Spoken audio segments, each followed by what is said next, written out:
আমতায় আবারও ভয়াবহ অগ্নিকাণ্ডের ঘটনা ঘটেছে। আমতা নতুন রাস্তা মোড়ের কাছে প্লাস্টিক কারখানায় মঙ্গলবার গভীর রাতে ভয়াবহ অগ্নিকাণ্ডের ঘটনা ঘটেছে।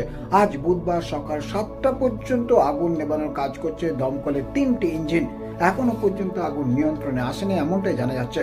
সকাল 7টা পর্যন্ত যে ছবি উঠে আসছে আমতা 24/7 ক্যামেরায়, যে এখনো পর্যন্ত আগুন দিক করেও জ্বলছে, সম্পূর্ণভাবে নেভাতে পারেনি দমকলের 3টি ইঞ্জিন। ঘটনাস্থলে রয়েছে আমতা থানার পুলিশ আধিকারিকরা। সকাল 7টা পর্যন্ত আগুন এখনো নেভাতে পারেনি বলে জানা যাচ্ছে।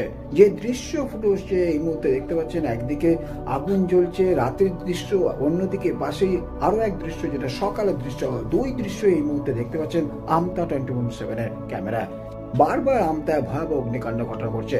উলুবেড়িয়া থেকে দমকল ইঞ্জিন আস্তে আস্তে বহু দেরি হয়ে যাচ্ছে, ততক্ষণে পুড়ে খাক হয়ে যাচ্ছে সমস্ত কিছু।